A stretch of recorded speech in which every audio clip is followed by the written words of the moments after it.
ICC ये क्या है? World governing body of cricket है, यानी कि जितने भी इंटरनेशनल क्रिकेट होते हैं उसकी जो बॉडी है जो उसको गवर्न करती है, उसकी बॉडी को, उस बॉडी का नाम है इंटरनेशनल क्रिकेट काउंसिल। इससे रिलेटेड भी बहुत सारे क्वेश्चन बनते हैं, सिर्फ हेडक्वार्टर नहीं पूछ रहा था, हेडक्वार्टर भी हम आपको बताएंगे।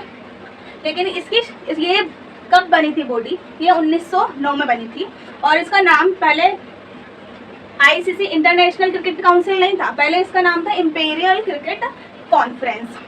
1909 में जब इसको स्टैब्लिश किया था तो इंपीरियल क्रिकेट कॉन्फ्रेंस इसका नाम था। बाद में एक और नाम रखा गया, इसका चेंज हुआ, जिसका नाम था international cricket conference. International imperial की जगह आ गया था इंटरनेशनल क्रिकेट कॉन्फ्रेंस, यही था। लेकिन अब करंट में जो इसका नाम है इंटरनेशनल क्रिकेट काउंसिल, वो 1987 टू 1989 के बीच में रखा गया था। तो अगर हमसे पूछा जाए कि आईसीसी का जो रीनेम्ड किया गया वो इंटरनेशनल क्रिकेट काउंसिल कब किया गया, तो आंसर होगा 1987। ये बॉडी कब बनी थी, तो आंसर होगा 1909, ठीक है। और इसके मेंबर्स, इसमें कितने मेंबर्स हैं? 123 प्लस इसमें नेशंस हैं, जो भी क्रिकेट खेलते हैं इंटरनेशनल लेवल पर 123 नेशंस हैं। और इनके चेयरमैन है ग्रेग बार्कले और इसका हेडक्वार्टर कहाँ है? दुबई में। तो हमें हमारे क्वेश्चन का आंसर मिल गया कि headquarter of international cricket council का हेडक्वार्टर कहाँ पर है, तो वो है दुबई में। और इससे रिलेटेड जितने भी क्वेश्चंस बनते हैं जो पूछे जाते हैं और पूछे जा सकते हैं नेक्स्ट टाइम, तो वो है कि ये कब फाउंड हुई, कब इस्टेब्लिश हुई, वो 1909 में हुई और इसका नाम था पहले इंपीरियल क्रिकेट कॉन्फ्रेंस। बाद में इसका एक और नाम रखा गया इंटरनेशनल क्रिकेट कॉन्फ्रेंस। लेकिन अब जो रिनेम्ड करंट में इसका नाम है वो है, बॉडी का नाम जो है इंटरनेशनल क्रिकेट काउंसिल, जो कि बदला गया था 1987 में। इसमें कितने मेंबर्स हैं? 123 प्लस इसमें कंट्रीज शामिल हैं और इसके चेयरमैन का नाम है ग्रेग बार्कले और हेडक्वार्टर कहाँ है? दुबई में। होपफुली आपको सारे क्वेश्चंस के आंसर्स मिल गए होंगे। पूरा हमने कंटेंट जो टॉपिक है, जो इससे रिलेटेड जितने भी आईसीसी से रिलेटेड जितने भी क्वेश्चंस बनते हैं वो हमने आपको करा दिए। चलो बढ़ते हैं नेक्स्ट क्वेश्चन की तरफ अपने। हम इसलिए ऑलरेडी आपको लिखा हुआ दिखा रहे हैं ताकि जब हम आपको पढ़ाएं तो आपका टाइम वेस्ट ना हो, लिखने में आपको बहुत देर से आंसर्स ना मिले, बल्कि हमने ऑलरेडी लिखकर आपको अपना क्वेश्चन करा रहे हैं ताकि आपका टाइम बच सके, क्योंकि सबका टाइम बहुत ज़्यादा कीमती होता है। तो हम उसको ध्यान में रखकर अपनी वीडियोस बना रहे हैं। तो हमारा नेक्स्ट क्वेश्चन है third question, in which year शेर खान डिफीटेड हुमायूं एट चौसा, यानी कि शेर खान ने हुमायूं को किस युद्ध में, किस लड़ाई में हराया था? तो चौसा। अब देखो क्वेश्चन जो बनाते हैं वो किस तरीके से घुमाते हैं, शेर खान, हुमायूं, चौसा, कितना कंफ्यूज हो गए ना कि कितना है, कितना बड़ा क्वेश्चन, क्या क्या पूछ लिया, शेर खान के बारे में पूछ लिया, क्या हुमायूं के बारे में पूछ लिया, कि चौसा की लड़ाई के बारे में पूछ लिया। जबकि कितना आसान क्वेश्चन है ये कि चौसा की लड़ाई, बैटल ऑफ चौसा कब हुई थी। तो बैटल ऑफ चौसा कब हुई थी ये जानने से पहले हम इसके बारे में जानते हैं। बैटल ऑफ चौसा बिटवीन शेर खान और हुमायूं के बीच में हुई। शेर खान वही जो आगे चलकर क्या कहलाए, शेरशाह सूरी, जो फाउंडर थे सूरी डायनेस्टी के, तो उनके बीच में। और हुमायूं किस डायनेस्टी के बादशाह थे? वो थे मुगल एम्पर के बाबर ने 1526 में वो इंडिया में अपनी डायनेस्टी स्टार्ट की थी। 1526 से लेकर 1530 तक बाबर ने अपनी डायनेस्टी पर रूल किया, ठीक है। मुगल एम्परर को जो स्टार्ट किया था बाबर ने किया था। बाबर के बेटे थे हुमायूं। तो इन सब के बारे में हम अलग अलग से पढ़ेंगे पूरी डिटेल में, लेकिन अभी हम क्या पढ़ रहे हैं, बैटल ऑफ चौसा, कि चौसा का युद्ध कब हुआ था। तो ये बिटवीन हुमायूं और शेर खान के बीच में हुआ था। तो हुमायूं ने कब तक रूल किया? हुमायूं ने 1530 से लेकर 1540 तक रूल करा और उसके बाद 1555 से लेकर 1556 तक रूल किया, 1 साल। बीच में जो गैप आ रहा है जो आप देख रहे हो 40 से 55 यानी कि 15 साल तक किसका शासन रहा दिल्ली पर? तो वो थे सूरी डायनेस्टी का। सूरी डायनेस्टी के फाउंडर थे शेर खान। तो इनके बीच है 1539 हुमायूं बहुत सारी लड़ाइयों में जीते, लेकिन पहली बार उनकी हार हुई जिसको हराया शेर खान ने। शेर खान बहुत अच्छे योद्धा थे, तो उन्होंने बैटल ऑफ चौसा 1539 में हुई, जिसमें उन्होंने हुमायूं को हरा दिया। अब हुमायूं को हराने के बाद 1539 में चौसा का युद्ध हुआ था, हरा दिया, लेकिन मारा नहीं उनको। किसी तरीके से अपनी जान बचाकर हुमायूं पानी में कूद गए।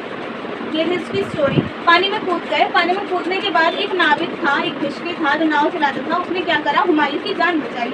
अब हुमायूं जब ठीक हो गया तो हुमायूं, उनका नाम था, नाविक का नाम था निज़ाम। तो हुमायूं बहुत खुश हुए उस नाविक से, क्योंकि उसने उनकी जान बचाई थी। तो क्या करा, उनको इनाम के तौर पर निज़ाम को एक दिन के लिए, उस नाविक को एक दिन के लिए बादशाह की जगह दी थी, अपनी गद्दी पर बिठा दिया एक दिन के लिए उस निज़ाम को। तो जो निज़ाम कहलाते हैं, क्वेश्चन आता है एक दिन का बादशाह कौन था, या फिर एक दिन के बादशाह के नाम से कौन फेमस है, तो वो है निज़ाम।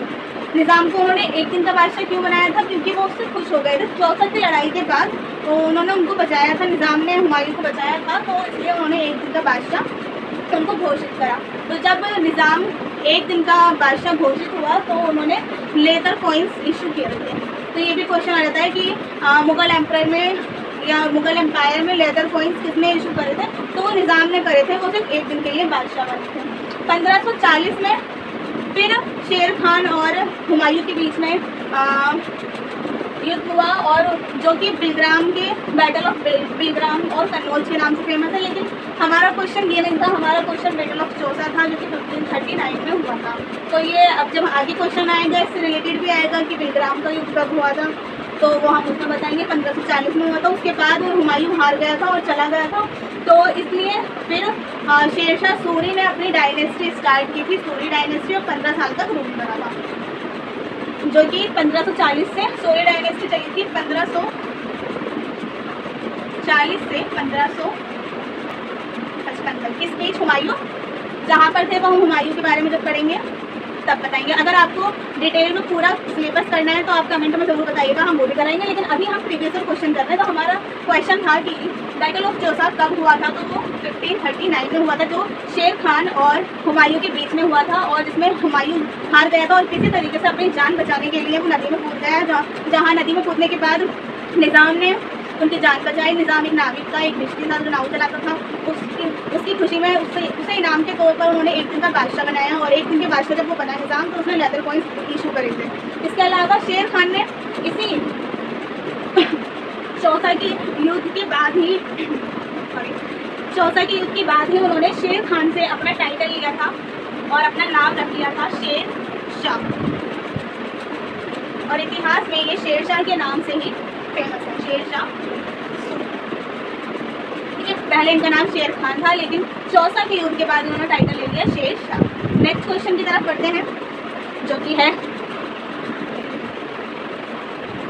बढ़ते हैं अपने अगले क्वेश्चन की तरफ, जो कि है सत्रिया किस राज्य का शास्त्रीय नृत्य है। तो सत्रिया शास्त्रीय नृत्य है। आप सभी जानते हैं कि इंडिया में टोटल 8 क्लासिकल डांस हैं, जो कि यहाँ पर लिखा हुए हैं: भरतनाट्यम, मोहिनीअट्टम, कथकली, कथक, कुचिपुड़ी, सत्रिया, मणिपुरी और ओडिसी। ये 8 क्लासिकल डांस हैं, जिनमें से एक है सत्रिया। तो एक तो क्वेश्चन ये बन गया है कि सत्रिया किस टाइप का डांस है, तो ये one of the 8 classical dance है, मतलब 8 शास्त्रीय नृत्य में से एक है सत्रिया। किस स्टेट से है, स्टेट पूछा गया है इसमें कि वो किस राज्य से है। और ये एक तो ये शास्त्रीय नृत्य है, दूसरा ये प्रमोट करता है वैष्णविज्म,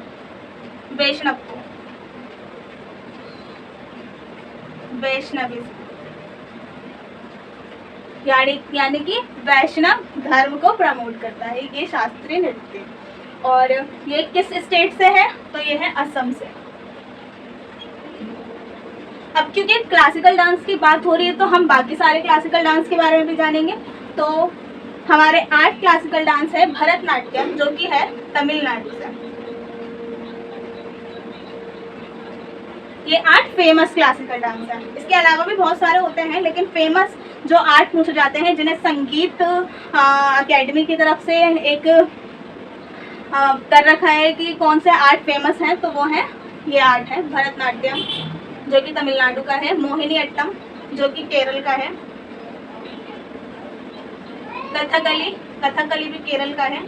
इनके बारे में भी हम डिटेल में जानेंगे, लेकिन जब एक एक करके क्वेश्चन आएंगे इनके बारे में पूछा जाता है कि भरतनाट्यम कहाँ का है, तो हम फिर डिटेल में भरतनाट्यम के बारे में जानेंगे।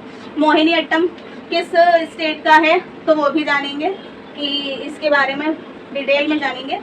तो कथकली, अभी हम 8 क्लासिकल डांस के बारे में जान रहे हैं कि वो कौन से 8 क्लासिकल डांस फेमस हैं जिनको अक्सर इनके बारे में क्वेश्चन आता है। कथक उत्तर प्रदेश,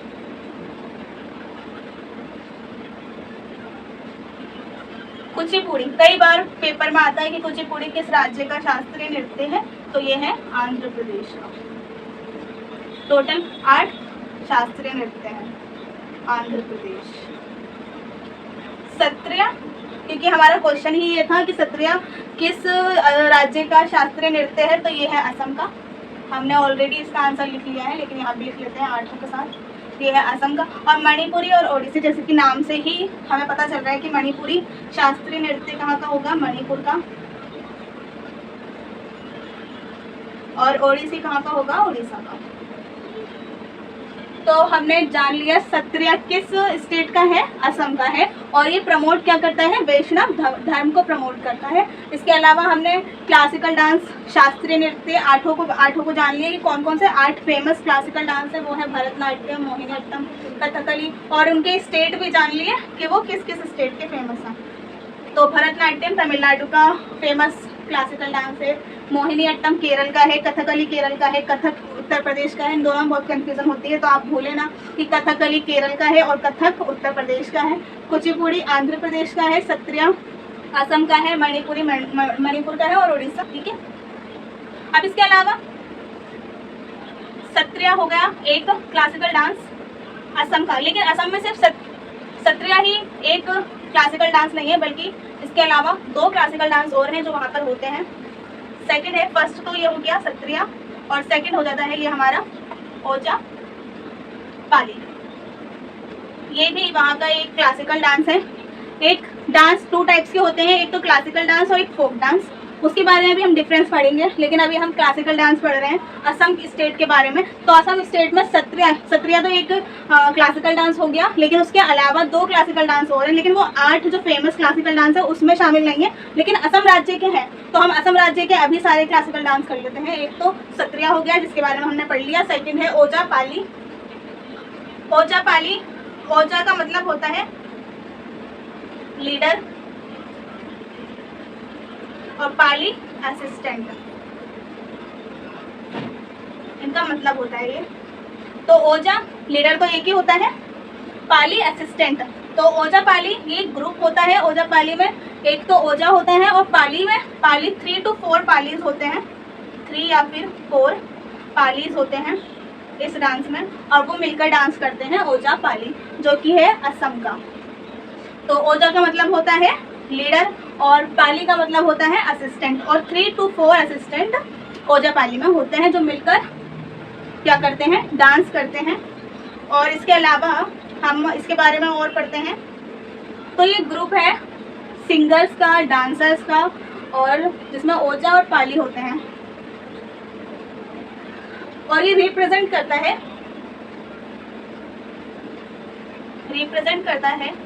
असम के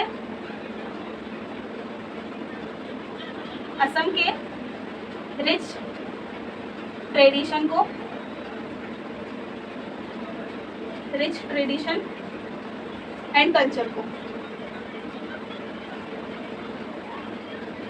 तो ओजा पाली क्लासिकल डांस है असम का, जिसमें ओजा और पाली होते हैं, और ये रिप्रेजेंट करता है असम के रिच ट्रेडिशन और कल्चर को। इसके अलावा एक और होता है ओजा पाली, जगह कम पड़ गई है।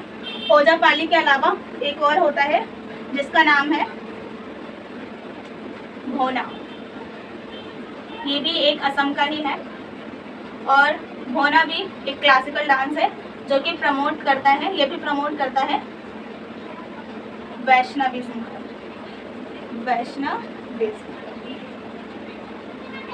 तो हमने जान लिए कि असम में 3 क्लासिकल डांस होते हैं। एक सत्रिया जो कि 8 क्लासिकल डांस में से एक है, जो हमने पहले जाना। सेकंड होता है ओजापाली और थर्ड होता है भोना, लेकिन ये 8 क्लासिकल डांस में शामिल नहीं है, लेकिन ये असम के हैं। ओजापाली इसमें सिंगर्स और डांसर्स का एक मेनली बेसिकली ग्रुप होता है जो कि मिलकर डांस करते हैं, गाना गाते हैं। और ये ओजापाली रिप्रेजेंट करता है असम के रिच ट्रेडिशंस और कल्चर को। और भोना ये भी एक क्लासिकल डांस है जो कि प्रमोट करता है वैष्णविज्म को। बढ़ते हैं अपने नेक्स्ट क्वेश्चन की तरफ, जो कि है देश से related.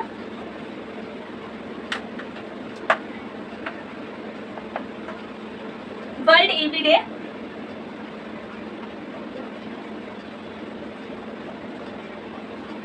World EV day. World का मतलब होता है इंटरनेशनल। हम 2 टाइप के डेज को सेलिब्रेट करते हैं, एक तो होते हैं इंटरनेशनल और दूसरा है नेशनल। तो बहुत सारे नेशनल डेज भी सेलिब्रेट होते हैं, जैसे कि इंडिपेंडेंस डे अभी गया है, रिपब्लिक डे, और बहुत सारे नेशनल डेज होते हैं हम जो सेलिब्रेट करते हैं। और इसके अलावा हम इंटरनेशनल डेज भी सेलिब्रेट करते हैं। और तो यहाँ पर है वर्ल्ड ईवी डे। तो हम वर्ल्ड ईवी डे के बारे में पूरी जानकारी आपको बताएंगे कि ईवी डे आखिर ईवी है क्या, ईवी की फुल फॉर्म क्या है। फुल फॉर्म होती है, ये कब सेलिब्रेट किया गया फर्स्ट बार, इसकी फुल फॉर्म होती है electric vehicle day, electric vehicles day. Father of EV, ये सब हम जानेंगे ईवी डे में। तो नेक्स्ट हम आपको बताते हैं कि इस क्वेश्चन में क्या क्या क्वेश्चंस बन। तो आइए जानते हैं वर्ल्ड ईवी डे के बारे में कि ये कब सेलिब्रेट करते हैं हम। तो डे है, इसका डेट है, कब सेलिब्रेट करते हैं वो भी जानेंगे। इसकी फुल फॉर्म है इलेक्ट्रिक व्हीकल्स डे। इसका पर्पस है सेलिब्रेशन ऑफ ई मोबिलिटी, यानी कि लोगों को एजुकेट करना, लोगों को बेनिफिट्स बताना इलेक्ट्रिक व्हीकल्स के बारे में। क्यों? क्योंकि हमारे पास फ्यूल इतना ज़्यादा नहीं है कि हम फ्यूल यूज़ करें, और उसके बहुत ज़्यादा नुकसान भी हैं, पॉल्यूशन होता है, एयर पॉल्यूशन वगैरह। तो हम उसको ख़त्म करना चाहते हैं कि हम फ्यूल्स के वाले जो व्हीकल्स हैं उनको ख़त्म कर दें और इलेक्ट्रिक व्हीकल्स को बढ़ावा दे सकें। तो ये इसलिए सेलिब्रेशन इसका स्टार्ट किया गया, इस डे को इसीलिए हमने मनाना स्टार्ट किया। तो फुल फॉर्म हमको पता चल गया इलेक्ट्रिक व्हीकल्स। ये इंटरनेशनल डे है। फर्स्ट ईवी डे 2020 में बनाया गया था, फर्स्ट ईवी डे, यानी कि अभी स्टार्ट हुआ है ये 2020 में, पहली बार 2020 में मनाया गया था। लार्जेस्ट ईवी मार्केट जो कि सेल करती है सबसे ज़्यादा इलेक्ट्रिक चीज़ों को या इलेक्ट्रिक व्हीकल्स को, तो वो है एवरीवन नोज चाइना इसकी सबसे बड़ी मार्केट है। ठीक है, इसका पर्पस हमने बता दिया कि ई मोबिलिटी को सेलिब्रेट करना और लोगों को जानकारी देना कि ये हमारे लिए क्यों ज़रूरी है, लोगों को अवेयर करना, इस कैंपेन को चलाना, एजुकेट करना लोगों को और इसके बेनिफिट्स बताना। कब मनाया जाता है ये हम बताएंगे, क्योंकि क्वेश्चन हमारा यही है। India's first EV only zone है